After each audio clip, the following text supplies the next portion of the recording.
Welcome dear defence aspirant. मैं doctor Prachi Singh फिर से एक बार मेडिकल क्राइटेरियाज को क्लियर करने के लिए वापस से मेजर कल्ची हेल्थ केयर सेंटर की तरफ से। आज हम एक ऐसा एंट्री का बात करने वाले हैं जो कि अभी हाल में 2 महीने बाद उसके मेडिकल आने वाले हैं।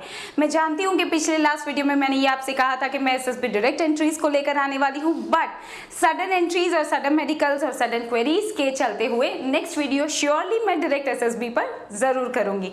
आज हम बात करेंगे CPOSI and Delhi police constable. ये दोनों वैकेंसीज ऑलरेडी इनका फिजिकल रिटर्न सारा चीजें क्लियर हो चुका है और 2 ही महीने के अंदर में इन सबके मेडिकल डेट्स है।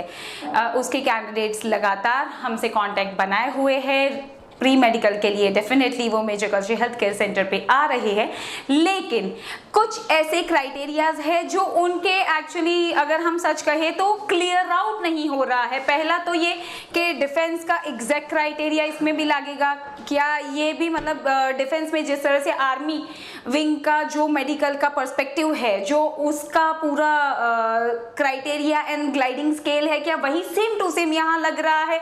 मेल फीमेल क्या क्राइटेरिया में डिफरेंस होता है? क्या हम लोगों को रिलैक्सेशन मिलेगा, रिलैक्सेशन नहीं मिलेगा? हाइट में रिलैक्सेशन, वेट में, एज में, बहुत सारे पॉइंट्स लोगों के अंदर, और आप सारे कैंडिडेट्स जिन्होंने ऑलरेडी फेज 1 और फेज 2 क्लियर कर चुके हैं तो आ रहे हैं। तो आज वही सारे क्राइटेरियाज को क्लियर आउट करने के लिए हम first time Delhi police constable and CPOSI का मेडिकल का क्राइटेरिया क्या है वो क्लियर आउट कर रहे हैं। Starting with first of all male and female दोनों कैंडिडेट्स इसके लिए एलिजिबल है। एज रिलैक्सेशन और हाइट रिलैक्सेशन की बात करें तो यस, जिस तरह से हम आम तौर पे डिफेंस में हम देखते हैं कि मतलब ST कास्ट कम्युनिटीज को कभी कहीं कोई ऐसा सच डिफरेंट रिलैक्सेशन नहीं मिलता है, लेकिन यहाँ पे हाइट में 5 सेंटीमीटर का रिलैक्सेशन जरूर दिया गया है। मेल कैंडिडेट की हाइट होनी चाहिए कम से कम 170 सेंटीमीटर, फीमेल कैंडिडेट की हाइट होनी चाहिए 157 centimetre, along with ST group of people. और भी कुछ जैसे ट्राइबल एरियाज, जो भी टेरिटोरियल ट्राइबल एरियाज है, ट्राइबल एरियाज वालों को भी 5 सेंटीमीटर एंड 3 सेंटीमीटर का एज मतलब हाइट रिलैक्सेशन जरूर दिया गया है। चेस्ट मेजरमेंट्स का अगर हम लोग बात करेंगे तो डेफिनेटली एक डिफरेंस है। जैसे कांस्टेबल की जो भर्ती है उसके अंदर 4 सेंटीमीटर का मिनिमम फुल एक्सपेंशन में गैप होना चाहिए। दैट इज आपका 82 मतलब 81 सेंटीमीटर से लेके 85 सेंटीमीटर के बीच में normal chest measurement 81 centimetre, full expansion पे आपका मिनिमम 85 सेंटीमीटर होना चाहिए। यही अगर हम यही चीज़ देखें कि SI में 5 सेंटीमीटर का मिनिमम गैपिंग उन्होंने डेफिनेटली कहा गया है। देन PDF में साफ साफ से मेंशन है कि a sound state of health. Sound state of health का क्या मतलब होता है कि आपका सिस्टमिक एग्जामिनेशन जो होता है, जो कि प्रॉपर आर्मी का ही क्राइटेरिया लगता है, मतलब कोई बोनी डिफॉर्मिटी नहीं होनी चाहिए, कोई माल फंक्शनिंग नहीं होना चाहिए, कोई ऑर्गन कंपेंसेट नहीं होना चाहिए, हिंड्रेंस नहीं होना चाहिए। एक कैंडिडेट को ऐसा कोई भी बीमारी या ऐसी कोई भी तकलीफ नहीं होनी चाहिए जिसकी वजह से उसकी नॉर्मल ड्यूटी फुलफिल करने में उसको हिंड्रेंस हो। जिसमें अगर हम साफ साफ से बताए तो ऑब्वियसली आपका flat foot, knock knee, carry angle आ जाता है।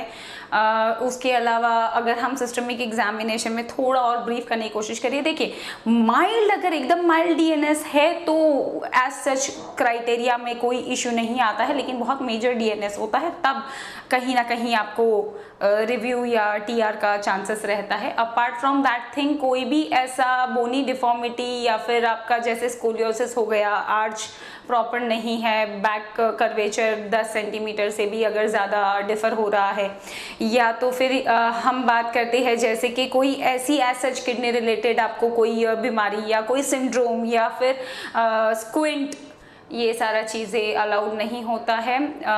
मूविंग टूवर्ड्स के genetic disease, hereditary disease, chromosomal disease, ये सारा चीज़ें भी अलाउड नहीं है। अपार्ट फ्रॉम दैट थिंग एक क्राइटेरिया है कि विजन में एक्चुअली डिफरेंस है। विजन में क्या है बेसिकली कि आपका अगर कांस्टेबल के लिए हम देखें तो 6/12 and 6/6 12 without glasses, with glasses आपका रेक्टिफाइड 6/6 का विजन अलाउड है। लेकिन वहीं पे अगर हम CPUSI के अंदर देखें तो विजन में यह है कि अगर आप राइट हैंडेड है तो राइट आई का आपका 6/6 होना चाहिए, वर्स आई आपका 6/9 मतलब चल सकता है, लेफ्ट आई अगर 6/9 है तो इट्स ओके।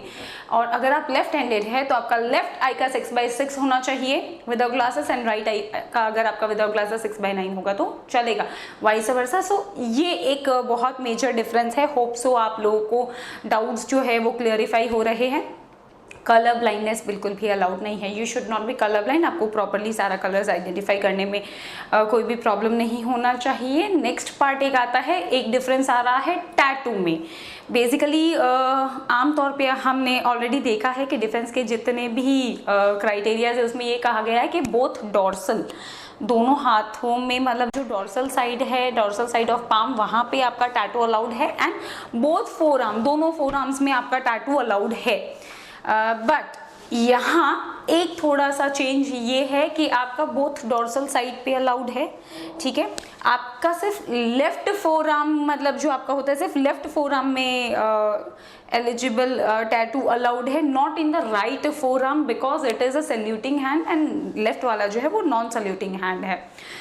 प्लस टैटू के साइज को लेकर और कंटेंट तो सेम है कि भाई वो जुडिशियली ऐसा कोई ऐसा चीज अप्रोप्रिएट नहीं होना चाहिए, किसी भी सोसाइटी के विरुद्ध या खिलाफ नहीं होना चाहिए। प्रॉपर अगर आपने नाम लिखा है ऐसा कुछ फोटो है तो it's okay, but size of the tattoo actually defence में वो चीज़ का क्राइटेरिया नहीं है कि आपका टैटू का साइज 1/4 ऑफ द ऑर्गन, मतलब जिस हाथ पे जो पार्ट 1/4 ऑफ द पार्ट, मतलब अगर सपोज डॉर्सल साइड पे है तो 1/4 हिस्से की ही साइज टैटू की होनी चाहिए, और अगर आपका फोर आर्म में है तब भी 1/4 का ही साइज होना चाहिए टैटू का। That is already said. Rest apart ये मेडिकल क्राइटेरियाज है जो थोड़ा बहुत डिफर करते हैं। इसके अलावा बाकी डेफिनेटली अगर हम देखें तो आपको कुछ भी एबनॉर्मलिटी नहीं होना चाहिए। लंग्स चेस्ट में एकदम पूरा प्रॉपर कोई भी इनअप्रोप्रिएट ऑस्कल्टेशन और पाल्पेशन पे साउंड वगैरह नहीं आना चाहिए। आपका ECG एकदम सही होना चाहिए। ECG अगर आपका एबनॉर्मल आ रहा है, पल्स आपका मतलब टेकिपनिक नहीं होना चाहिए, BP सही होना चाहिए। अलॉन्ग विद दैट आपका BMI, वेट, हाइट का, क्योंकि आपका इतना हाइट है, इतने हाइट के अकॉर्डिंग आपका इतना वेट। BMI अगर आपका 23 के अराउंड मेंटेन है तो दैट वुड बी स्टैंडर्ड, आपका जो वेट होता है उसमें इशू नहीं आता है।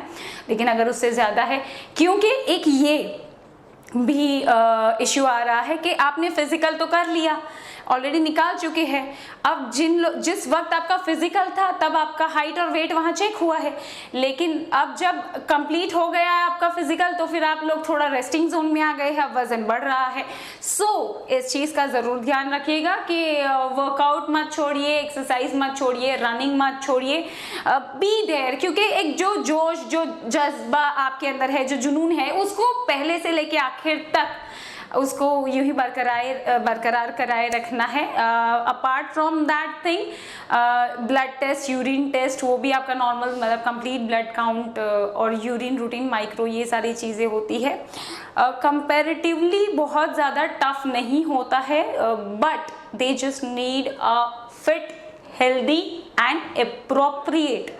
Healthy in terms of physical and mental level के जो इंसान अपनी ड्यूटी, जो कैंडिडेट अपनी duty without any hindrance fulfil कर पाए।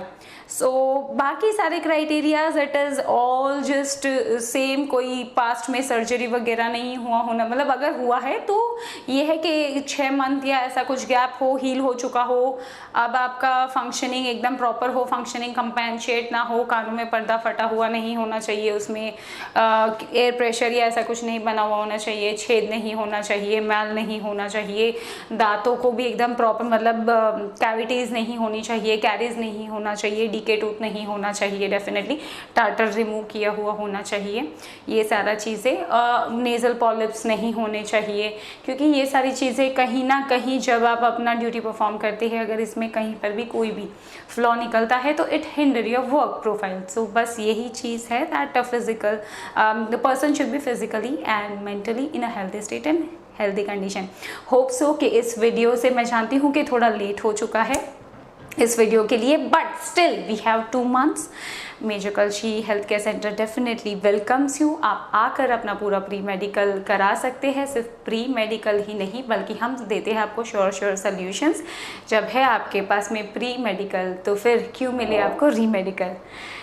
Next time for next video definitely direct SSB entries. मैं डॉक्टर प्राची सिंह, तब तक के लिए आई साइन ऑफ। जय हिंद।